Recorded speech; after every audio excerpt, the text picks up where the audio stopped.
Bueno, hoy vamos a empezar con el tercer y último módulo eh, acerca de hemostasia y trombosis, ¿sí?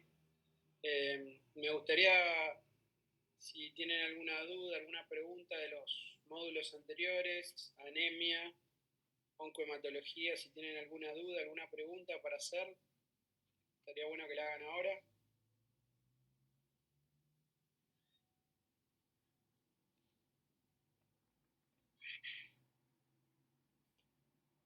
Nada. Bueno, les recuerdo que tienen EMACLI, Hematología Clínica, que es el sitio en UNL virtual para desarrollar todos estos temas a través de problemas.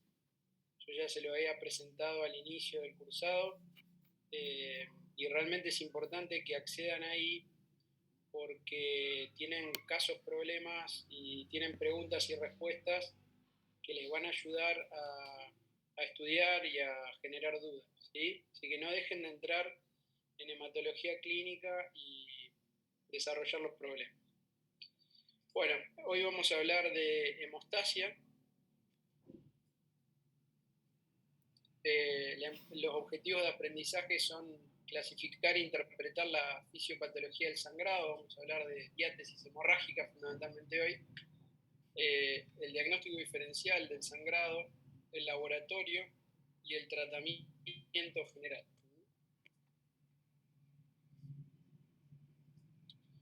Bueno, cuando definimos diátesis hemorrágicas, tenemos que empezar por clarificar o clasificar qué tipo de sangrado tenemos, ¿sí? Tenemos que recordar que los sangrados en clínica se dividen en dos grandes grupos: los sangrados cutáneo-mucosos, ¿sí?, que representan fundamentalmente el sangrado en piel y, por supuesto, como dice su nombre, mucosas, que pueden ser la mucosa oral, pero también puede ser la mucosa nasal, en lo cual referimos como habitualmente en el caso de la piel púrpuras, ¿sí? Las púrpuras se definen por el tamaño de la lesión en petequias, cabeza que es como una cabeza de alfiler, las equimosis, que son los sangrados en superficie, los hematomas, que son sangrados en profundidad que afectan el músculo y la hipodermis,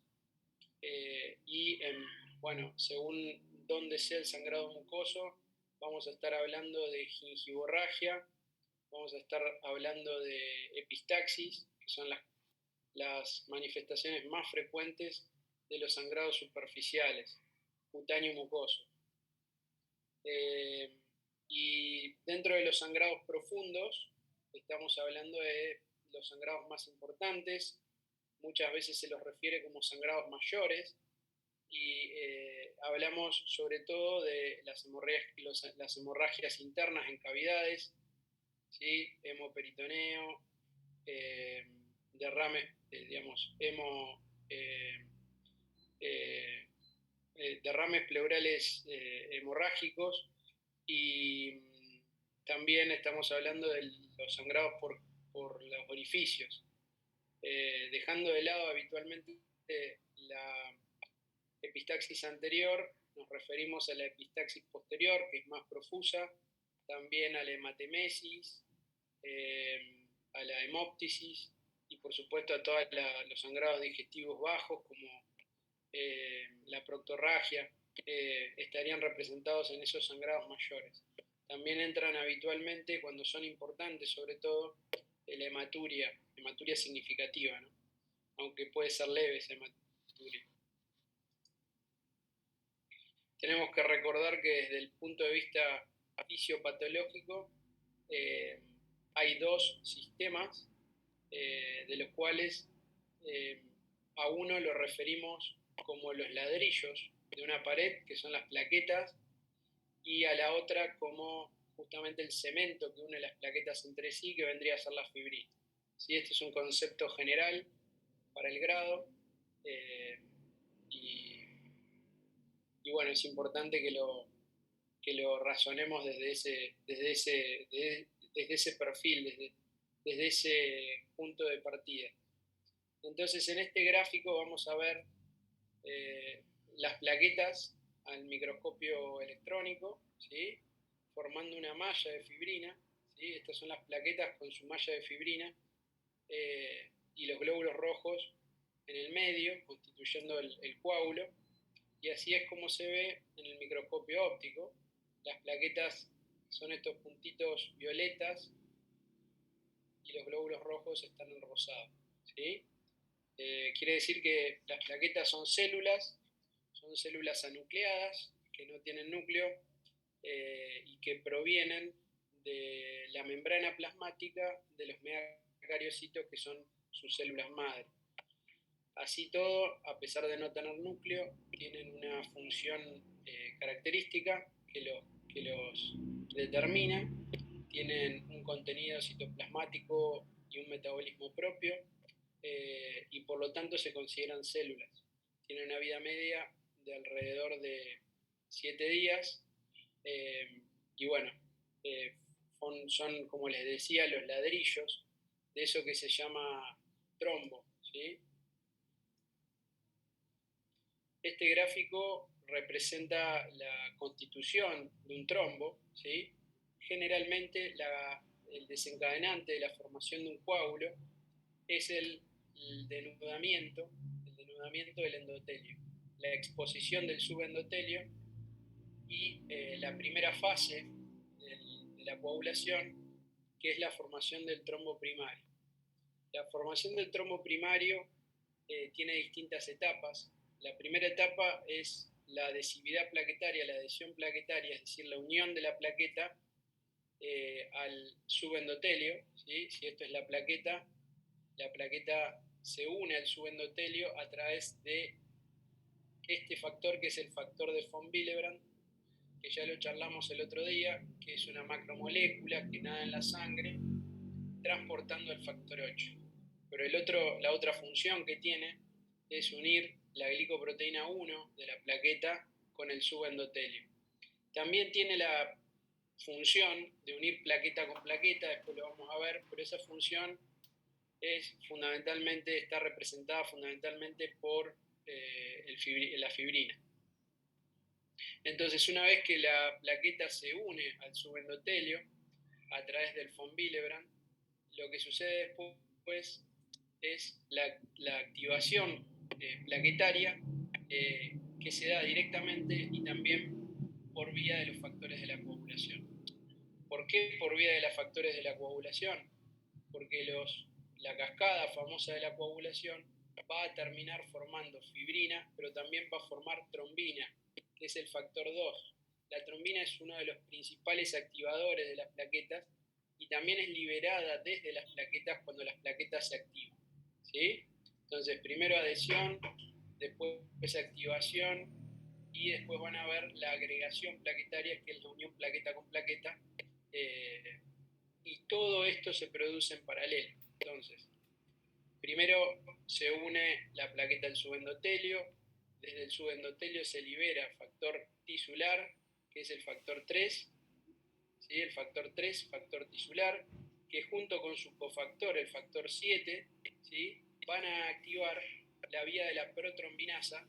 ¿Por qué se llama protrombinasa? Porque es la vía que termina activando la protrombina en trombina, ¿sí? La vía de la protrombinasa, que es el factor 10, más su cofactor, que es el cofactor 5. Estos van a activar a la trombina, que es, como les dije, el activador de la trombosis más importante, el agonista protrombótico más importante, y la trombina va a transformar el fibrinógeno en fibrina, y esto me va a permitir fundamentalmente unir plaqueta con plaqueta en lo que se llama agregación plaquetaria, ¿sí? El objetivo final de toda la cascada de la coagulación es formar la fibrina y producir trombina. Entonces, con este objetivo cumplido, la fibrina va a realizar dos objetivos. Primero, unir las plaquetas entre sí en lo que es la agregación plaquetaria, y segundo, formar la malla de fibrina que es la malla que va a terminar consolidando el coágulo primario para hacerlo más estable. ¿Sí? Este circuito inicial se potencia por la capacidad, ¿sí?, del factor 3, que es el factor tisular, y el factor 7, de activar no solamente la vía de la protrombinasa, sino la otra vía que es clásicamente se conocía como la vía intrínseca, que es la vía de las tenasas, la vía de la tenasa, que es el factor 9 con su cofactor, el factor 8. Esta vía es muy importante, no en la activación inicial, sino en la potenciación posterior de la vía de la protrombinasa, ¿sí? Y juega un rol importantísimo, ¿sí?, como les decía, en la reproducción y en la potenciación de esta vía para generar mucho más factor 2 o trombina, generando lo que se llama digamos, básicamente es como una tormenta de trombina, una gran liberación de trombina, lo cual potencia muchísimo la formación de más fibrina y de una activación plaquetaria más compleja, más completa, perdón, para generar un coágulo también más importante, ¿sí? Recordemos que la vía intrínseca, que está constituida fundamentalmente por el factor 9, también puede ser activada, como dice acá, por el factor 12 y el factor 11, ¿sí? Pero la vía de activación más importante es la vía extrínseca. Actualmente, desde el punto de vista fisiológico, se considera la más importante. Entonces, teniendo en cuenta la fisiología, ¿ustedes tienen alguna duda de esto? Me imagino que un montón. Profe, ¿decir factor 2 o trombina es lo mismo? Sí, exactamente lo mismo.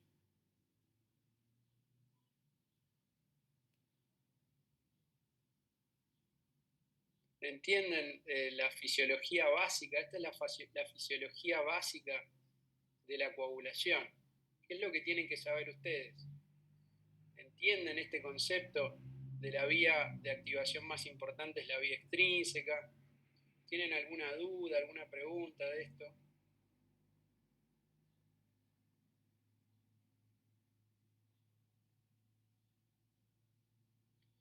Sí, profe, se entiende. Bueno, desde el punto de vista entonces de un paciente que sangra, la idea de esta clase es tratar de, como les expliqué, repasar la fisiología, pero también entender cómo es el algoritmo diagnóstico de un paciente que sangra.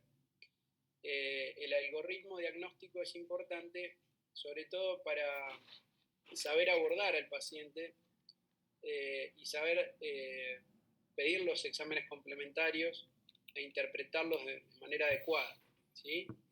Entonces, si pensemos que estamos en la guardia de una institución y nos llega un paciente con un sangrado. Este sangrado es un sangrado digestivo alto, el paciente tiene hematemesis, el paciente es un paciente de 50 años, con antecedente de artrosis, y que refiere como único antecedente medicamentoso el consumo de antiinflamatorios no esteroides. No refiere antecedentes de hemorragia de ningún otro tipo y es la primera vez que sufre una hemorragia digestiva. Entonces, ¿cuáles van a ser los elementos que vamos a tener que analizar en este paciente? Primero, como les dije, desde el punto de vista clínico, ¿cuál es el estado clínico del paciente? El estado clínico depende del estado hemodinámico, el A, B, C, D, E. Una cosa es que venga un paciente caminando y otra cosa es que venga un paciente chocado, ¿sí? Obviamente las conductas van a ser completamente distintas. Ese es el primer punto. El otro punto es el tipo de hemorragia, como les dije, ¿es una hemorragia mayor o es una hemorragia superficial? Este paciente viene con un antecedente de hemorragia mayor, ¿sí? Y el único antecedente que tiene este buen hombre es haber tomado AINES. No tiene antecedente de haber consumido ninguna otra medicación, no tiene antecedentes de consumir antiagregantes ni anticoagulantes. Es un dato fundamental, ¿sí? Esencial a recabar en el interrogatorio. ¿Qué antecedentes medicamentosos, qué antecedentes patológicos tiene el paciente? No es lo mismo un paciente que ya tiene antecedentes de hemorragia digestiva alta porque sufrió una úlcera gastroduodenal que un paciente que no tiene antecedentes, de un paciente que debuta con la hemorragia. No es lo mismo un paciente anticoagulado que un paciente que no lo está. Estos son antecedentes esenciales a interrogar y que nos van a definir la conducta a seguir. En un paciente que sangra, nos interesa ver primero el hemograma y evaluar el nivel de las plaquetas, ¿sí? Si las plaquetas están normales, todavía no descarto la posibilidad de que este paciente tenga un problema en la sangre, ¿sí? En este caso, lo primero que voy a pensar, más allá de los análisis complementarios que vamos a hacer, es que obviamente el paciente lo más probable tenga una hemorragia digestiva por el consumo de AINES, puede tener una gastritis, una úlcera, pero tengo que descartar, por supuesto, la posibilidad de que tenga algún otro problema, ¿sí? No todos los pacientes que toman AINES tienen una hemorragia digestiva, ¿sí? Entonces, si las plaquetas son normales, todavía no puedo descartar la posibilidad de que no haya una alteración, o bien de la funcionalidad de las plaquetas, o bien de la vía de la coagulación, ¿sí?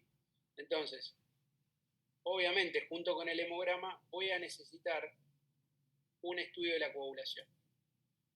El estudio de la coagulación me va a permitir evaluar, por ejemplo, la funcionalidad plaquetaria. ¿Cómo evalúo la funcionalidad plaquetaria cuando las plaquetas son normales? Bueno, fundamentalmente a través del test de sangría, el tiempo de sangría, ¿sí? El tiempo de sangría con la técnica de Ivy es la prueba más básica y de tamizaje que hacemos en todos los pacientes cuando queremos evaluar funcionalidad plaquetaria. No es una prueba muy específica ni tampoco muy precisa, pero es una prueba útil y barata para evaluar al paciente en cualquier tipo de servicio, en cualquier tipo de situación. Hay que entender que la prueba de tiempo de sangría es una prueba que también se puede modificar no solo por la funcionalidad plaquetaria, sino también en pacientes que toman antiagregantes. O sea que si este paciente, por ejemplo, nos diría, estuve tomando aspirina, vallaspirina, cafeaspirina, clopidogrel, prasugrel o cualquier antiagregante, no vale la pena directamente hacer el tiempo de sangría porque va a estar prolongado, ¿sí? Cuando hablamos de funcionalidad plaquetaria y antiagregación, estamos prácticamente entendiendo que la antiagregación va a generar una disfuncionalidad plaquetaria y en esos casos no vale la pena pedir el tiempo de sangría porque obviamente va a estar alterado.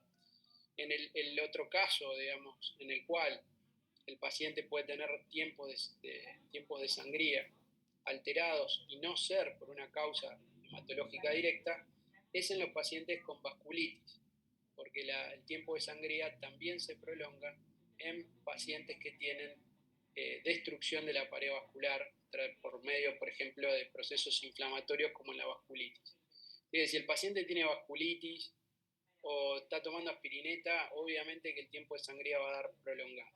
Si no tiene ninguna de esas dos antecedentes y el paciente tiene el tiempo prolongado, vamos a estar en presencia con una plaqueta, obviamente con valor de plaquetas normales, de una alteración de la funcionalidad plaquetaria o tromboastenia, de las cuales, como les dije, la más frecuente es la antiagregación, por eso ya directamente no le pedimos el tiempo de sangría, pero también hay otras causas como por ejemplo la insuficiencia renal, fundamentalmente en su etapa urémica, que puede generar una disfunción de la fisiología plaquetaria, y también las causas congénitas, que son mucho más raras, y habitualmente el paciente nos va a referir algún antecedente de sangrado.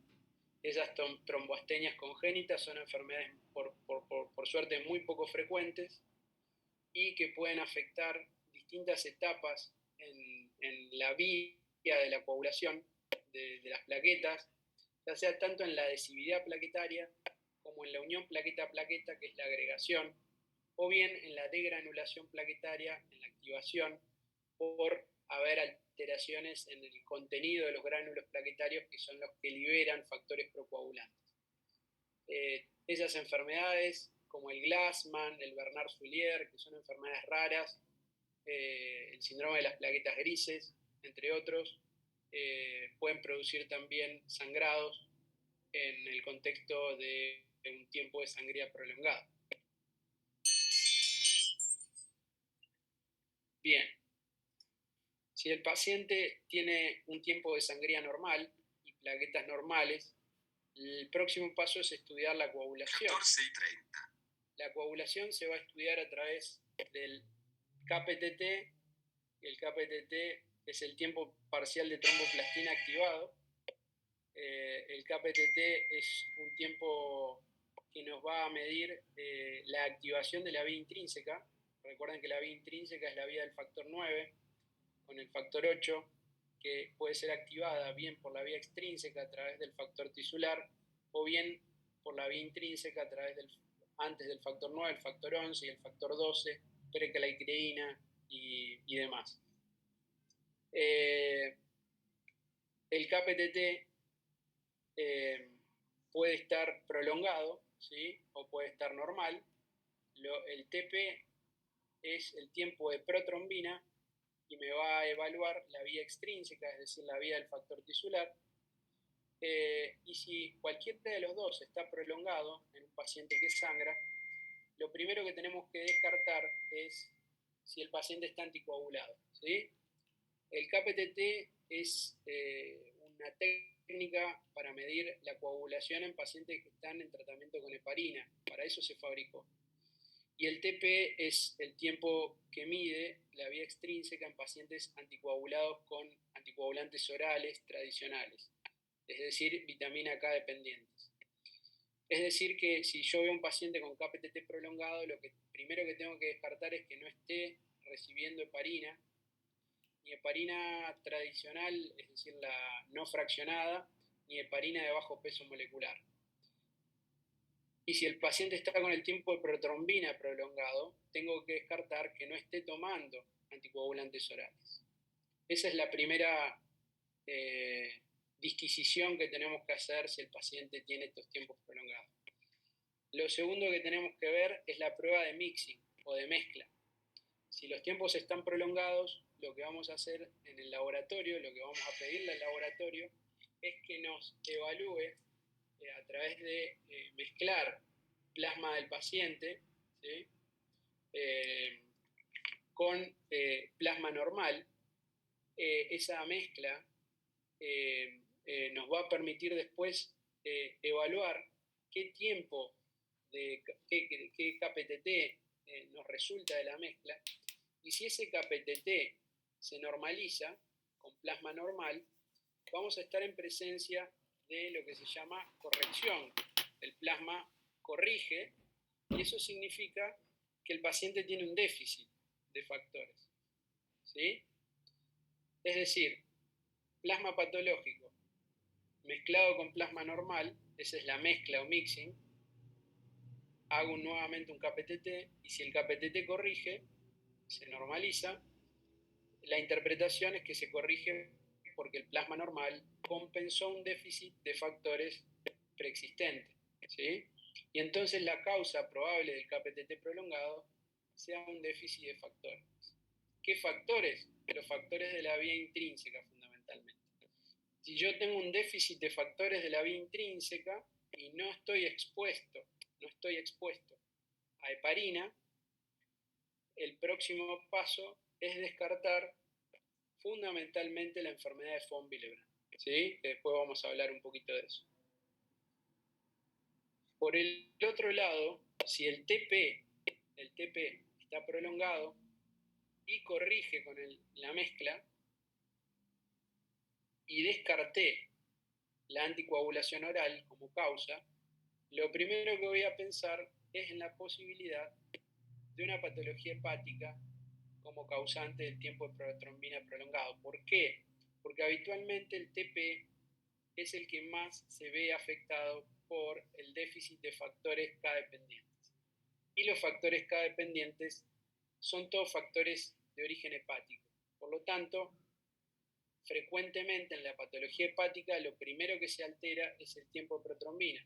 Si ese tiempo corrige, entonces puedo estar en presencia o bien de una hepatopatía, un paciente que está con un trastorno de hemostasia ya por un trastorno funcional hepático, o puedo estar en presencia también de un déficit generado por un déficit de vitamina K en la luz intestinal. Recordemos que la vitamina K se fabrica en el intestino, en la luz intestinal por las bacterias, y otras causas de déficit, en este caso, pueden ser los antibióticos de amplio espectro o el déficit, cualquier déficit de absorción, como un síndrome malabsortivo, que pueda generar un problema en la absorción de la vitamina K. Eso se da fundamentalmente en pacientes añosos o malnutridos, ¿sí? ¿Qué pasa cuando no corrige? Bueno, cuando no corrige significa que hay un inhibidor. ¿Qué es un inhibidor? Es un anticuerpo que bloquea la función del factor coagulante. Entonces, si tengo un KPTT prolongado que no corrige o un TP que no corrige, significa que tengo un anticuerpo que va dirigido contra algún factor de la vía intrínseca o de la vía extrínseca y está generando un bloqueo de la funcionalidad de esos factores. La causa más común de esto es el síndrome antifosfolipídico, que paradójicamente no produce sangrados, sino que por el contrario tiende a producir trombosis. Por ejemplo, el típico inhibidor lúpico produce una prolongación muy frecuentemente del KPTT, y bueno, eso puede llevarnos a pedir esta prueba de mixing, y cuando vemos que el KPTT no corrige, eso va a significar que seguramente el plasma normal no alcanza a compensar el KPTT, a mejorar el KPTT, porque el anticuerpo que está presente en el plasma problema también inhibe el factor en el plasma normal, ¿sí? Se cruza el anticuerpo y afecta no solamente el plasma problema, sino el plasma normal que mezclamos. Por lo tanto, el KPTT va a seguir prolongado, ¿sí? Eso nos habla de la presencia de un inhibidor, ¿sí? De un anticuerpo. Raramente hay pacientes que tienen inhibidores que sí producen hemorragias. Eso se produce fundamentalmente en el caso de la hemofilia adquirida o del von Willebrand adquirido, y característicamente tienen un KPTT muy prolongado y son pacientes que sangran. Lo más frecuente es que esos pacientes ya hayan estado expuestos a factor 8, fundamentalmente en el caso de hemofílicos en los cuales el factor 8 está deficitario, reciben tratamiento con factor 8 y después se hacen un inhibidor al factor 8 por uso de factores 8 exógenos. Pero también como fenómeno paraneoplásico muchas veces se ven anticuerpos dirigidos contra el factor 8 que pueden generar una hemofilia adquirida y producir hemorragias importantes. Afortunadamente es extremadamente raro, lo hemos visto, pero es muy raro. Si tengo los dos tiempos alterados, el KPTT y el TP, las causas de esto pueden estar relacionadas con una alteración de la función hepática, como ya mencionamos antes, que sea tan importante que no solamente afecte a los factores de la vía extrínseca, como habitualmente lo hace, sino también que empiece a afectar los factores de la vía intrínseca, que muchos de ellos también se producen en el hígado. Otra causa puede ser que tenga un déficit de fibrina o fibrinógeno. Eso se produce fundamentalmente en los síndromes consuntivos, es decir, cuando tengo una coagulación intravascular diseminada, por ejemplo, o también puede darse en algunos pacientes en forma congénita, hereditaria. La hipofibrinogenemia produce prolongación de ambas vías porque al estar deficitario la fibrina, ninguna de las dos vías pueden lograr la formación de la fibrina, que yo le dije que era el objetivo final de las cascadas de la coagulación, y por lo tanto, tanto la vía extrínseca, que es la fisiológicamente más activa, como la vía intrínseca, ambas van a estar prolongadas en este caso. Y otra causa frecuente puede ser la intoxicación cumarínica. Es decir, que un paciente esté anticoagulado, ante lo cual nos lo tendría que decir él o los familiares en el caso de que el paciente esté inconsciente, aunque a veces los familiares no tienen el dato de qué medicación toma el paciente, pero es un paciente que puede estar anticoagulado con anticoagulantes orales en una dosis extremadamente mayor, más alta que la que necesita, y eso puede hacer que no solamente prolongue el tiempo de protrombina, como habitualmente lo hace el anticoagulante oral tradicional, sino que también puede prolongar el KPTT. ¿Por qué puede prolongar el KPTT? Porque recordemos que los anticoagulantes tradicionales, la senocumarol y la warfarina, inhiben los factores K dependientes. Y los factores K dependientes, vamos a volver a la imagen anterior, son los siguientes. Fíjense, los factores K dependientes son el 2, vía final común, ¿sí? El que activa la fibrina. El factor 7, vía extrínseca. El factor 9, que está acá, escondido detrás de la fibrina, vía intrínseca. Y el factor 10, vía final común. Fíjense que el anticoagulante oral, tradicional, acenocumarol o warfarina, no solo que inhibe la vía final común, que es el factor 10 y el factor 2, que es muy potente. Al inhibir esto, obviamente, podés prolongar los dos tiempos, como nos pasaba con el déficit de fibrina, sino que también inhibe directamente la vía extrínseca y la vía intrínseca. Por lo tanto, naturalmente puede prolongar el KPTT, pero no lo hace a las dosis terapéuticas habituales. ¿Por qué? Porque a las dosis terapéuticas habituales, el TP se prolonga por inhibición del factor 7, que es el factor de la coagulación con menor vida media. Tiene pocas horas de vida media, unas 4 o 5 horas. Por lo tanto, al ser el primer factor que disminuye, es el causante de la prolongación preferencial del tiempo de protrombina y no del KPTT. Pero cuando las dosis son muy altas, como cuando el paciente está con una dosis exagerada, puede moverse tanto la vía, el tiempo de protrombina como el KPTT.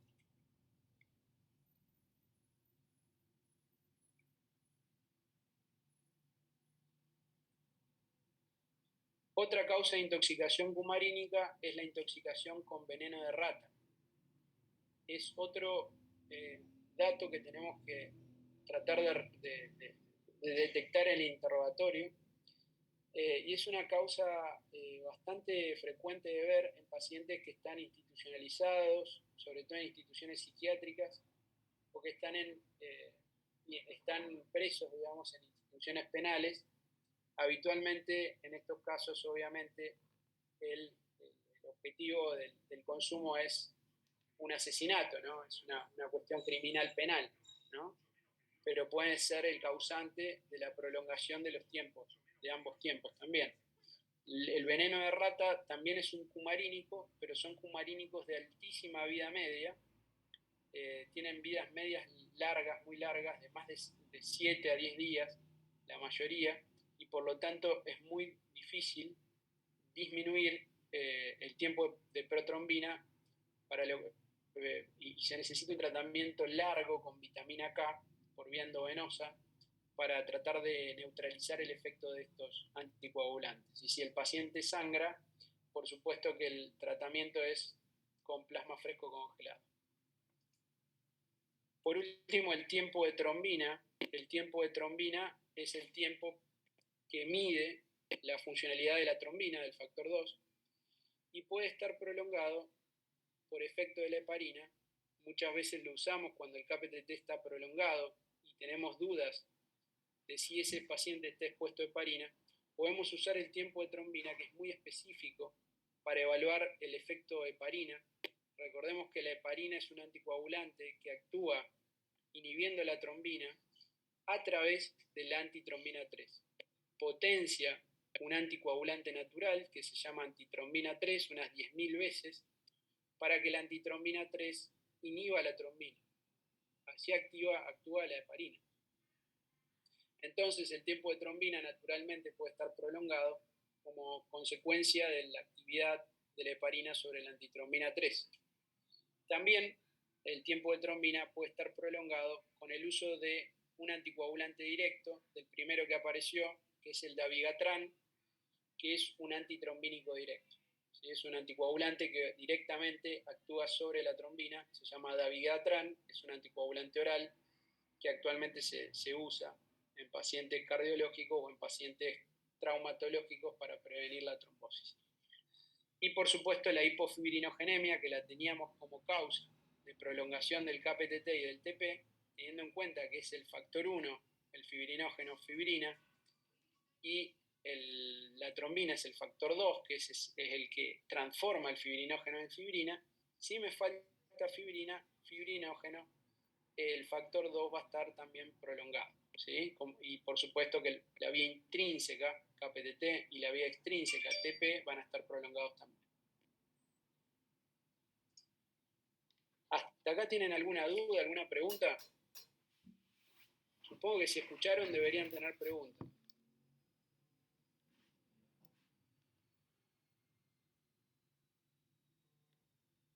Y si no tienen preguntas es porque no entendieron nada habitualmente. Así que aprovechen.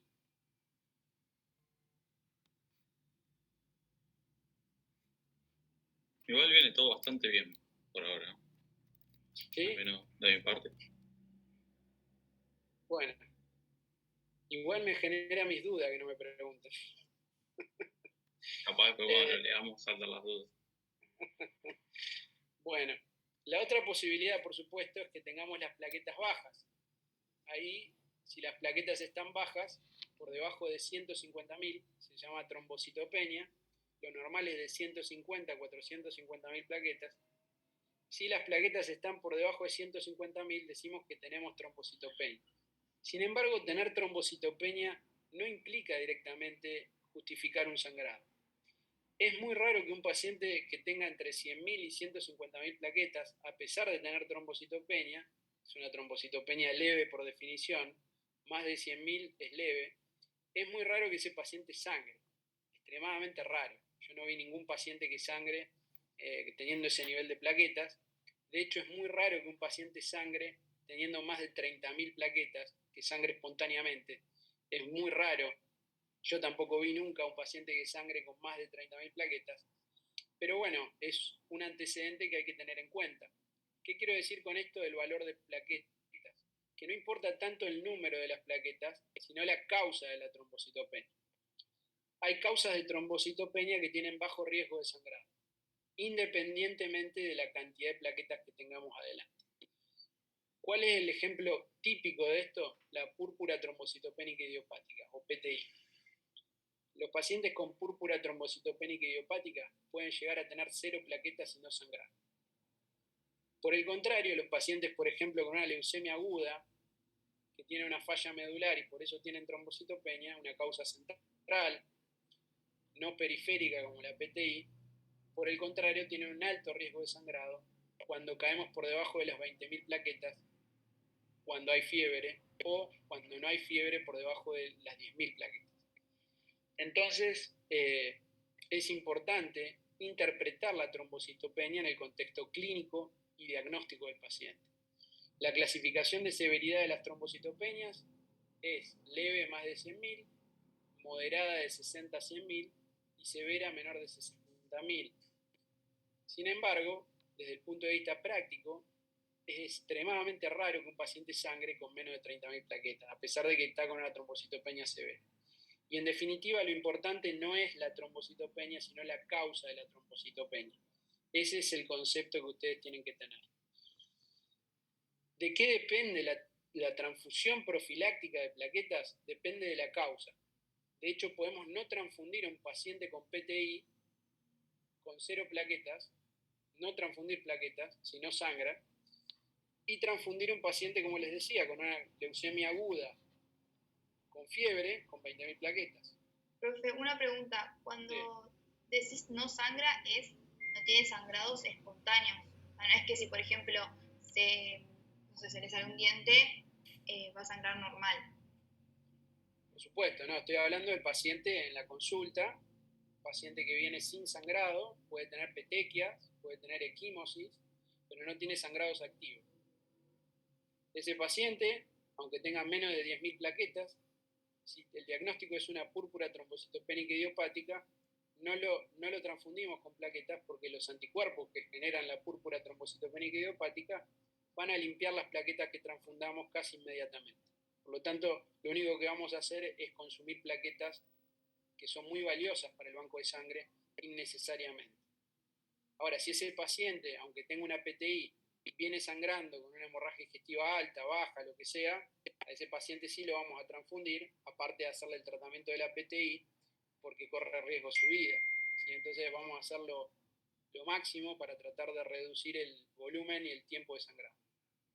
Ahora, si el paciente tiene como les dije, una trombocitopenia central, consecuencia de una leucemia aguda, y el paciente está febril, sabemos que tiene un alto riesgo de sangrado, y probablemente transfundamos con menos de 20.000 plaquetas. Si el paciente no tiene fiebre, habitualmente el punto de corte es 10.000 para abajo, si la causa no es inmunológica. ¿Cómo estudiamos esto? Bueno, acá está un poquito lo que hablamos. ¿Sí? ¿Cómo estudiamos esto? Y bueno, la trombocitopenia generalmente nos va a presentar sangrados cutáneos mucosos. ¿Puede presentarse el paciente con sangrados mayores? Sí, incluso en el sistema nervioso central, pero no es frecuente. ¿Sí? Como les dije, la cantidad de plaquetas no tiene tanta importancia. Es muy común ver, por ejemplo, trombocitopenias leves en pacientes internados por cualquier causa. Es muy común que, por ejemplo, pacientes con trombocitopenia moderada a severa no sangren. Por lo tanto, lo importante es estudiar la causa, ¿sí? Porque la causa nos va a definir el riesgo de sangrado. Y esa causa puede ser central o periférica. Es decir, central cuando no hay megacariocitos, para ser práctico, no hay megacariocitos, no tengo precursores de plaquetas, no tengo plaquetas.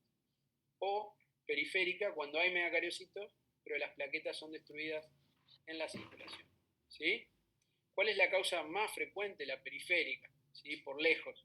Y dentro de esas causas periféricas, la más frecuente es la PTI, la púrpura trombocitopénica idiopática. ¿Sí? Pero también hay otras causas, como por ejemplo todos los síndromes de consumo, es decir, que consumen muchas plaquetas, porque se forman muchos coágulos. Por ejemplo, cuando hay una hemorragia muy importante, ¿sí? Puede haber trombocitopenia por consumo. Cuando hay hiperesplenismo, es decir, el vaso no trabaja normalmente, ¿sí? Sabemos que el vaso, entre sus funciones, tiene la función de limpiar los glóbulos rojos senescentes, pero también limpia las plaquetas senescentes. Pero cuando hay hiperesplenismo, limpia todo, las plaquetas senescentes y las nuevas. Y por supuesto las anemias microangiopáticas, que son un síndrome, el síndrome microangiopático, en el cual por formación de pequeños microtrombos en la circulación capilar se produce hemólisis no inmune, ya la vimos, acá las causas a descartar son tres: la coagulación intravascular diseminada, la púrpura trombótica trombocitopénica y el síndrome urémico hemolítico, que también pueden generar, por supuesto, trombocitopenia. ¿Sí? Esas son causas secundarias periféricas. ¿Cómo se diagnostica la PTI? La PTI, como les dije, es una causa frecuente de trombocitopenia, es una causa frecuente de trombocitopenia pura, es decir, que el paciente viene solamente con trombocitopenia, suele venir sin anemia ni tampoco alteraciones de los blancos. Ese es el primer punto. Si yo veo trombocitopenia pura, acá está, veo que el paciente no tiene síntomas B, no tiene fiebre, pérdida de peso, sudoración nocturna. En el examen físico no tiene adenopatías ni visceromegalias. Y el paciente tiene menos de 45 años. Prácticamente voy a estar haciendo un diagnóstico de PTI. ¿Sí? ¿Qué me está faltando? Descartar que ese paciente no tenga HIV, por eso le voy a pedir una serología para HIV, no tenga hepatitis B ni C, y no tenga ninguna otra enfermedad de transmisión sexual, fundamentalmente la sífilis, pero también le tendría que agregar el HTLV, ¿sí? El HTLV, que es el virus de la leucemia humana, que es endémico en algunas partes de la Argentina, sobre todo en el norte, no tanto en nuestra zona. Una vez que yo descarté esto, bueno, tengo casi la certeza de que tengo una PTI. ¿Cómo puedo hacer el diagnóstico de certeza? Haciendo una punción de médula ósea. Pero si el paciente no tiene otra causa clara y es joven, realmente en la mayoría de los casos no punzamos. Si el paciente tiene más de 45 años o tiene alguno de estos elementos, sobre todo, bueno, si es serología positiva ya está, no es una PTI. Pero si tiene algunos otros elementos como adenopatías, visceromegalia o síntomas B, lo último que tengo que pensar es en PTI. Es muy probable que ese paciente tenga otra cosa. Y puede ser una enfermedad maligna, lo más frecuente. Para diagnosticar una PTI, el dosaje de anticuerpos antiplaquetarios no tiene ninguna utilidad. Nunca lo usamos y no lo usamos tampoco ahora. ¿Sí? Siempre hay que buscar causas medicamentosas. No solamente las causas medicamentosas de hemorragia, que ya le hablamos, antiagregantes, anticoagulantes, sino las causas de trombocitopenia medicamentosa. Hay muchos medicamentos que producen trombocitopenia. Y tengo que indagar en la lista de medicamentos del paciente si el paciente no está consumiendo alguna de esas drogas, porque, obviamente, aparte de hacerle el tratamiento de la PTI, que es con corticoides, voy a indicar suspender el tratamiento con esa droga que potencialmente puede generar trombocitopenia. Hay una lista enorme de drogas que pueden generar trombocitopenia, que no se las voy a poner acá porque no tiene ningún sentido que se las aprendan, pero sí que sepan que hay muchas drogas que causan trombocitopenia y que hay que investigar esas posibles exposiciones a drogas.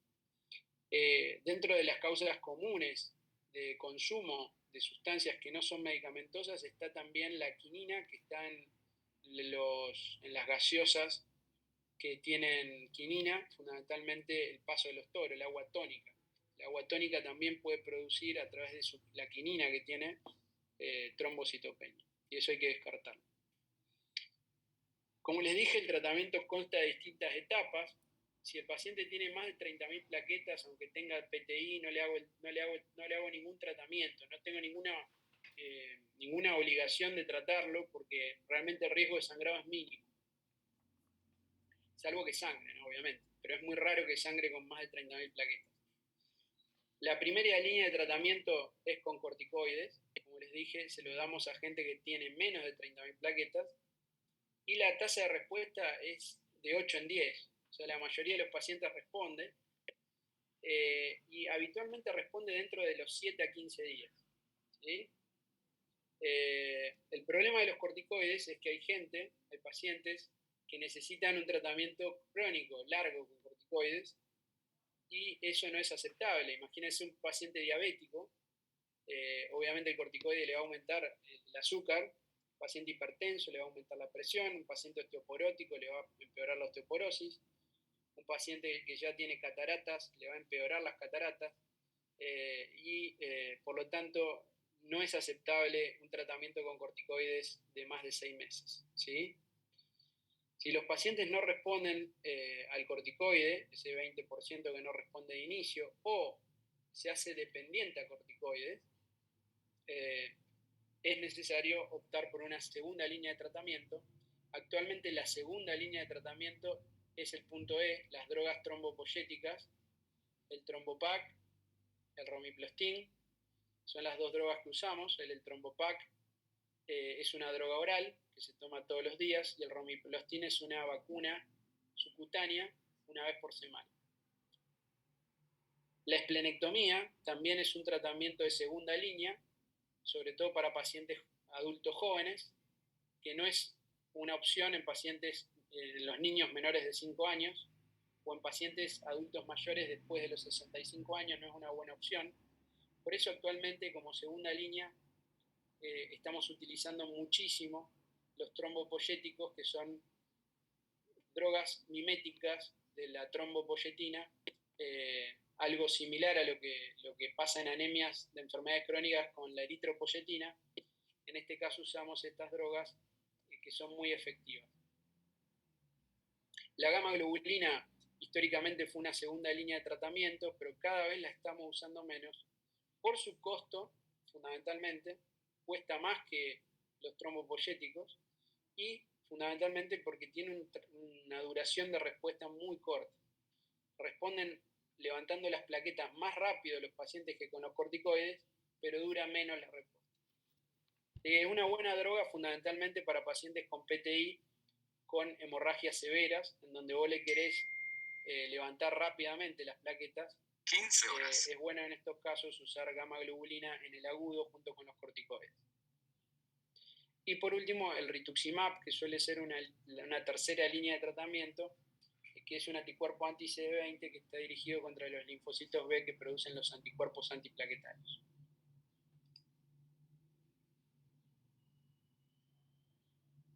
Bueno, esto ya lo charlamos. Esto también. Profe, y en caso que no lo trates al paciente, Sí. ¿tenés que esperar el sangrado? No, porque el paciente no suele sangrar. Por eso no lo tratás. No es que vos decís, bueno, hasta que sangre no lo trato. Imagínate, el paciente te va a querer matar. No se trata porque no sangra. Y más de 30.000 plaquetas suele ser un punto de corte seguro. Entonces, el objetivo no es tener plaquetas normales en estos pacientes, sino tener plaquetas seguras, tener un nivel plaquetario seguro. Y sabemos que tener más de 30.000 plaquetas te permite vivir una vida normal, sin ningún otro problema. Salvo que tengas algún procedimiento invasivo en el cual por ahí le haces un tratamiento transitorio para levantarle las plaquetas y que lo operen. Y si tiene alguna urgencia, le puedes pasar plaquetas y lo operan igual. Sin embargo, tratar precozmente un paciente con una PTI con más de 30.000 plaquetas, lo único que le va a generar es tener efectos adversos por el corticoide, por ejemplo. Y cuando le suspendes el corticoide, seguramente van a volver a caer las plaquetas. Así que no tiene sentido tratarlo con más de 30.000 plaquetas, por ese motivo. No es que esperás a que sangre. No necesariamente va a sangrar, los pacientes a veces no sangran nunca.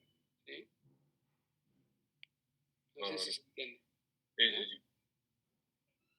Profe, ¿y cómo es el seguimiento de ese paciente que, por ejemplo, está estable con las plaquetas con 30.000? El seguimiento, una vez que vos definiste que es una PTI, es un seguimiento que depende mucho del nivel de plaquetas, el nivel de ansiedad del paciente y el nivel de seguridad que vos tenés para manejar estos pacientes. Todos estos pacientes tienen que tener un contacto estrecho con vos, con el médico. Tienen que tener tu celular, tienen que tener un contacto directo con tu servicio. Entonces, si tienen algún tipo de sangrado, tener la seguridad de que vos le vas a responder el teléfono, el primero, o que el servicio donde vos trabajás los va a atender rápido. Eso es lo más importante. Una vez que vos ya conocés al paciente y tenés el diagnóstico, empezás un control que va a ir haciéndose cada vez menos frecuente a medida que vos ves la curva de las plaquetas. Recuerden que un hemograma es una foto, vos tenés que ver el video completo, para eso necesitas muchos hemogramas. Por lo tanto, al principio habitualmente vas a empezar a controlarlo cada una vez por semana, luego vas a empezar a seguirlo cada 15 días, después una vez por mes, y así vas a ir prolongando cuando vos veas que las plaquetas se mantienen en un nivel normal, ¿sí? Que fluctúan en un nivel normal. Pero es muy personal, dependiendo mucho del paciente y por supuesto de tu seguridad como médico, de que lo que estás viendo es una PTI. Bárbara. Profe, tengo una pregunta. Con los de segunda línea que usted nombró, los análogos, ¿hasta cuánto tiempo se los seguís dando al paciente en el momento que lo empezás a medicar? Claro. El tratamiento es, digamos, lo ideal es darle corticoides que el paciente responda. Hay pacientes que responden de una manera maravillosa en pocos días, hasta normalizan plaquetas en pocos días y vas bajando rápido la dosis de los corticoides y después pueden volver a tener PTI o no.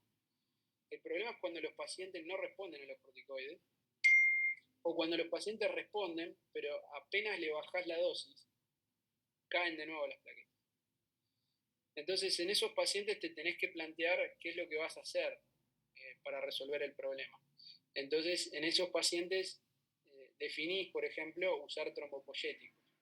¿Por qué? Porque ya definís que la púrpura va a ser crónica, una púrpura crónica, ¿sí? Cuando el paciente recae o no responde, ese paciente no tiene sentido que le des corticoides, no tiene sentido que le des gamma globulina, porque va a gastar una fortuna, 100.000 pesos en gamma globulina, y a los 15 días van a volver a caer las plaquetas. Te van a normalizar las plaquetas, pero a los 15 días las vas a tener baja de nuevo. Entonces tenés que plantear una alternativa a largo plazo.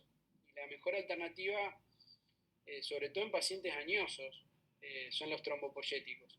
Una opción es la esplenectomía, que en definitiva es el tratamiento que mejor resultados a largo plazo da todavía. El tema es que tenés que sacarle el vaso al paciente. Actualmente hay formas laparoscópicas de esplenectomía que son muy buenas, pero no todos los pacientes les podés hacer una esplenectomía laparoscópica, depende del tamaño del vaso.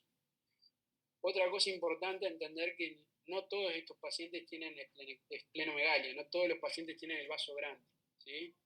Ese es un concepto que van a ver en los libros que se repite mucho, la esplenomegalia, pero la esplenomegalia no está presente siempre. No esperen encontrar esplenomegalia en todos estos pacientes porque no la van a encontrar. Sí, en algunos pacientes hay esplenomegalia, pero no es menos del 50%.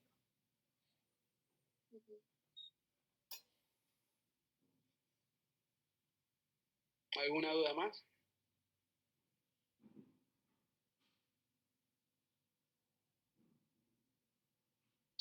Bueno, cuando tenemos el KPTT prolongado, que corrige, como les dije, la causa más frecuente congénita es la enfermedad de von Willebrand. La hemofilia también es una posibilidad, pero habitualmente hay antecedentes familiares. La hemofilia A está ligada al sexo, o sea que la suelen padecer los hombres y portar las mujeres.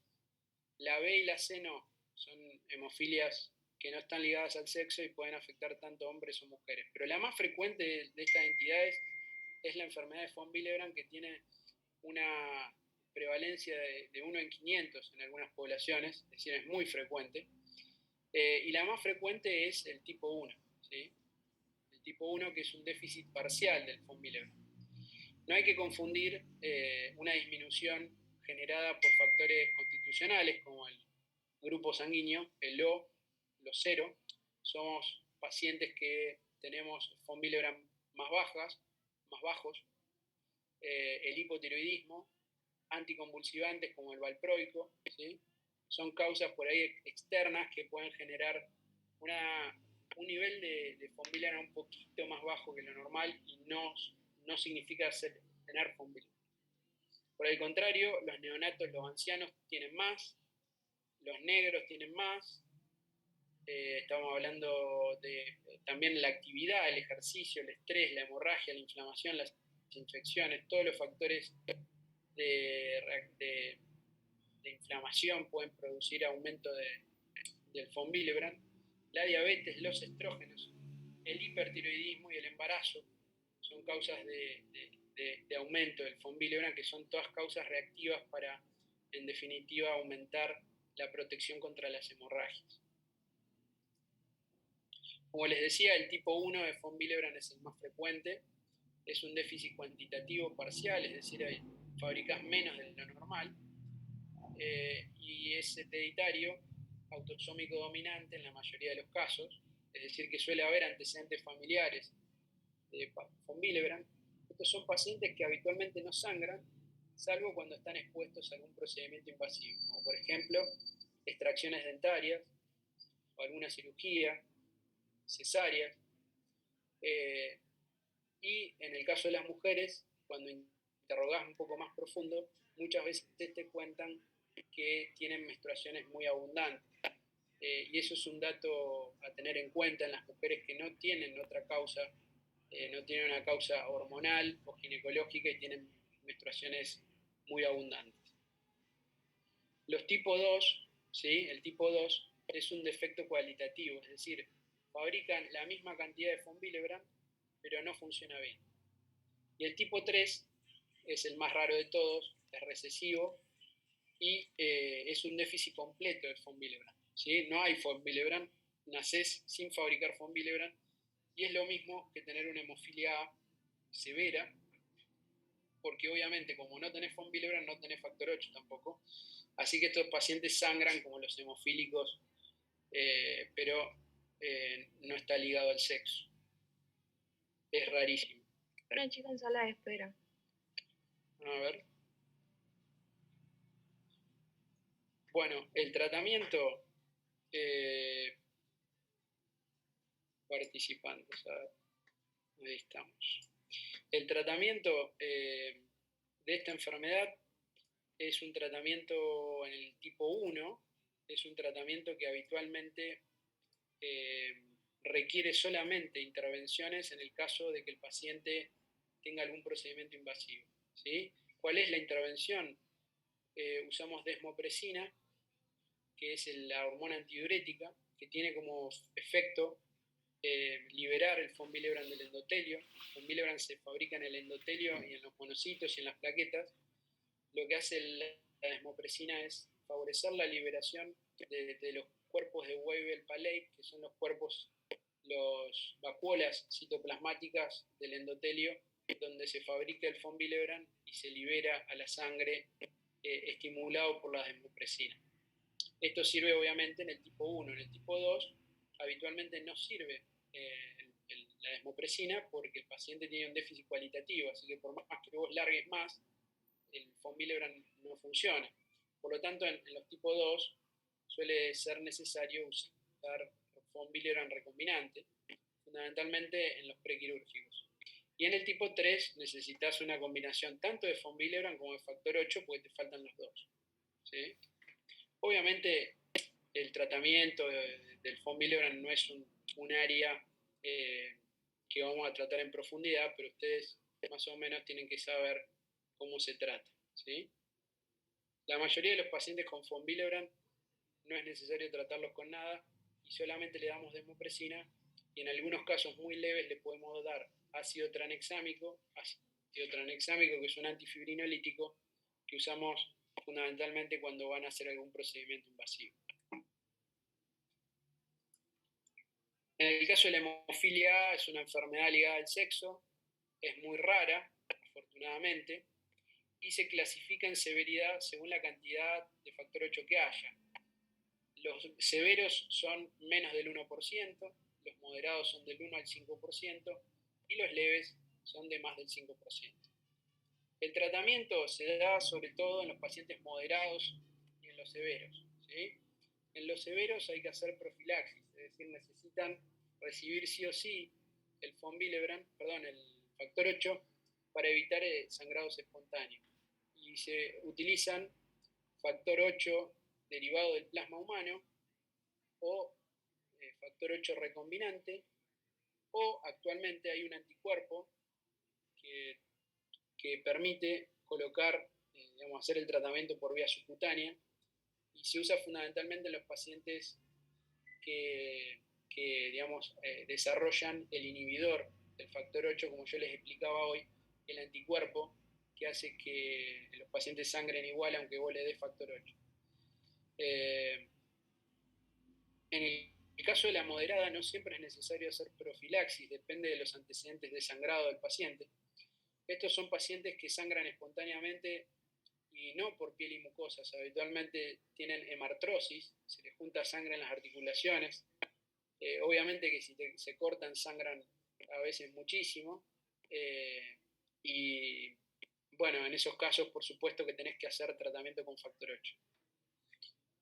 En el caso de la hemofilia B, ya existe también un tratamiento genético que está en investigación, todavía no está en la práctica, pero potencialmente podría utilizarse para normalizar el gen alterado que produce la hemofilia A. La hemofilia B es más rara todavía que la hemofilia A, es un déficit del factor 9, no del factor 8. Recuerden que el factor 8 es el cofactor del 9 de la vía intrínseca. El déficit del factor 9 no está ligado al sexo y por lo demás es exactamente igual a la hemofilia A, ¿sí? Igual, la clasificación, el tratamiento se hace con factor 9. Y la hemofilia C es aún todavía menos frecuente y es un déficit del factor 11. Tampoco está ligada al sexo y el tratamiento y el diagnóstico es exactamente igual a las anteriores. Dependen de la severidad se clasifica igual y el tratamiento es con reposición de factor.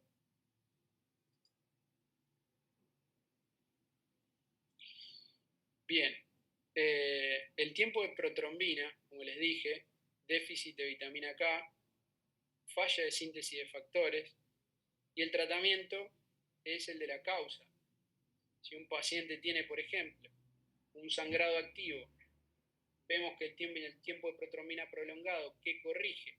Vemos que tiene una cirrosis y el paciente está sangrando, ese paciente no va a mejorar con vitamina K, porque el hígado no fabrica factores de la coagulación. Por más que yo le dé vitamina K, no va a actuar esa vitamina K sobre los factores, porque el paciente no fabrica factores, porque el hígado está quemado. En esos casos hay que usar plasma fresco congelado, la dosis es de 15 centímetros cúbicos por kilo. Lo mismo sucede cada 8 horas. Lo mismo sucede en el caso de un anticoagulado oral que esté sangrando activamente, necesitas usar plasma fresco congelado más vitamina K. En ese caso sí, la vitamina K se usa para tratar de neutralizar el efecto anticoagulante de la droga. La vitamina K actúa lento, por eso es necesario hacerle plasma fresco en paralelo. ¿Sí? Bien, esto sería todo por hoy. No sé si tienen alguna duda, alguna pregunta.